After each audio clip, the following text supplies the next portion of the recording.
আসসালামু আলাইকুম এভরিওয়ান, সবাইকে আমার চ্যানেলে শুভেচ্ছা ও স্বাগত জানাচ্ছি। এই ভিডিওতে আমি আপনাদের সাথে শেয়ার করব কিভাবে খুব সহজে ঘরে বসে আমরা তৈরি করতে পারি একটি সুস্বাদু হোমমেড কেক। বাইরের কেক যত সুন্দর আর লোভনীয় হোক না কেন, নিজের হাতে বানানো কেকের স্বাদ আর ভালোবাসা একেবারেই আলাদা। প্রথমেই আমরা বলে নিই কী কী উপকরণ লাগবে বা কেকটি বানাতে আমাদের কী কী প্রয়োজন হবে। ময়দা, ডিম, চিনি, তেল, মাখন আপনি ইচ্ছে করলে দিতে পারেন, আবার না দিলেও কিছু হবে না। বেকিং পাউডার এবং ভ্যানিলা এসেন্স, এই উপকরণগুলো আমরা সবার ঘরেই থাকে, তাই খুব সহজেই শুরু করা যায়। এবার আসি কেক বানানোর প্রক্রিয়ায়।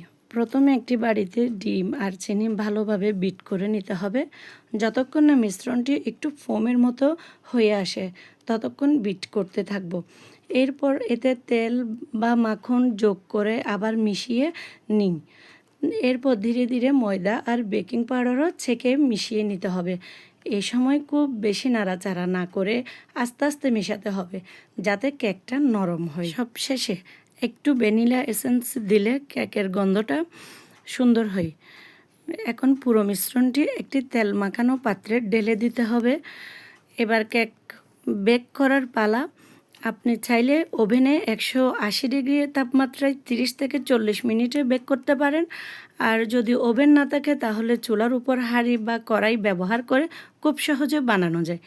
কেক তৈরি হয়ে গেলে ঠান্ডা হতে দিন। এরপর নিজের পছন্দ মতো ক্রিম, চকলেট বা ফল দিয়ে সাজিয়ে নিতে পারেন। ঘরে তৈরি এই কেক শুধু খেতেই মজা না, বরং এটি পরিবারের সবার জন্য আনন্দেরও একটি মুহূর্ত তৈরি করে। আমি এখন এখানে যে কেকটি বানাচ্ছি সেটি হচ্ছে পাউন্ড কেক, এবং আমরা বিভিন্ন রকমের আবার ক্রিম দিয়ে, শেপ দিয়ে বিভিন্ন ডিজাইনের বার্থডে কেক, পার্টি কেক, হলুদের কেক বানাতে পারি। এই কেকটি বানাচ্ছে আমার মেয়ে। ওর কিন্তু একটা পেজ আছে, মুবাশিরা ড্রিমি ডেজার্ট। ও এই কাজগুলো শিখেছে আমার বোন থেকে। ওর পেজ হচ্ছে দোহাজ জোন। আপনারা চাইলে Mubashira dreamy dessert Doaz zone পেজে সার্চ দিয়ে দেখতে পারেন ওদের বিভিন্ন রকমের ডিজাইনের কেকগুলা। ঈদের সময় আমার মেয়ে আমার জন্য 2টা কেক বানিয়ে পাঠিয়েছে শ্বশুরবাড়ি থেকে। একটা হচ্ছে ভ্যানিলা পাউন্ড কেক আর একটা চকলেট পাউন্ড কেক বানিয়ে পাঠিয়েছে। এগুলা খেতে অনেক সুস্বাদু হয়েছে, যার কারণ ও আজকে আবার আমাদের জন্য আমার বাসায় এসে কেক বানানো শুরু করছে। ওর বাবা খুব পছন্দ করছিল, আমরা ঈদের সময় সে কেকগুলা খেয়েছি। এই কেকগুলা দিয়ে মেহমানকে যখন আপ্যায়ন করেছি সবাই অত্যন্ত টেস্ট হয়েছে মন্তব্য করেছে। আসলে দোকানের কেনা কেক থেকে বাসায় হোমমেড তৈরি কেকের মজাটা অন্যরকম। আর বাসায় তৈরি করা কেকটা সবাই পছন্দ করে, যেহেতু এখানে সব কিছু টাটকা পড়ে। আর দোকানের কেনা কেকগুলো তো অনেক সময় বাসি পড়ে যায়, ক্রিম নষ্ট হয়ে যায়, যার কারণে খেতে ততটা টেস্ট লাগে না।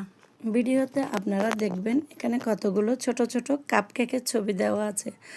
যাদের ঘরে বাচ্চা আছে, বাচ্চারা দোকানের কেক খাওয়ার জন্য কান্নাকাটি করে। আসলে নিজে বানাতে পারলে বা পাশে যদি কেউ হোমমেড কেক বানিয়ে থাকে, আমি বলবো বাসার কাছে ওই হোমমেড কেক বেকারসের কাছে আপনারা অর্ডার দেন, কারণ এগুলা একদম ফ্রেশ পাবেন। বাচ্চাদের কোনো ক্ষতি হবে না, কারণ এখানে কোনো কেমিক্যাল নেই। আমরা চাইলে বাচ্চাদের স্কুলে টিফিনেও দিতে পারি কাপ কেক, জার কেক, এগুলো দেখুন। আপনারা আমার কেকটা কি সুন্দর করে ফুলে উঠেছে। আমার কেকটা হয়ে আসছে তাই ফুলে উঠেছে। এভাবে ফুলে ওঠা কেকগুলো ভিতরে একদম স্পঞ্জি হয়, নরম তুলতুলো হয়। যদিও দেখাবো আপনাদেরকে এটা কেটে, দেখেন এটা যখন কাটবো একদম স্পঞ্জি হয়েছে কেকটা। আমরা এটা যেহেতু বাসায় খাবো সেহেতু আমরা কোনো ক্রিম ইউজ করি নাই, পাউন্ড কেক হিসাবে বানানো হয়েছে। এটা আমরা এখন সকলেই চা দিয়ে খাবো। বর্তমান বাজারে কেকের তো যে ছড়াছড়ি, সবাই এখন কেক বেকারস। এখন ঘরে ঘরে কেক বেকারস, সবাই বাসায় বানাতে পারে। কেকেরও দাম কমে গেছে, দোকানদাররা এখন কেকের দাম কমিয়ে ফেলেছে। যখন আমরা বানাতে পারতাম না তখন একটা বার্থডে কেক অনেক দাম ছিল, আর এখন যখন আমরা বানাতে পারি এখন দোকানে গিয়ে দেখি সবাই কিনতেছে দোকান থেকে একেবারে কম দামে।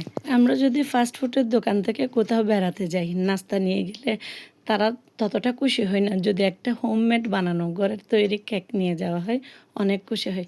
আমি এখানে অনেকগুলো ডিজাইন দিয়েছি আপু, আপনাদের এগুলো সব আমরা বাসায় তৈরি করেছি। আর আপনারা যদি আমাদের পেজটা ভিজিট করতে চান, Mubashira dreamy dessert Doaz zone দেখে আসতে পারবেন পেজে। আজ থেকেই চেষ্টা করে দেখুন নিজের হাতে একটি হোমমেড কেক বানানোর। ভিডিওটি ভালো লাগলে পাশে থাকবেন।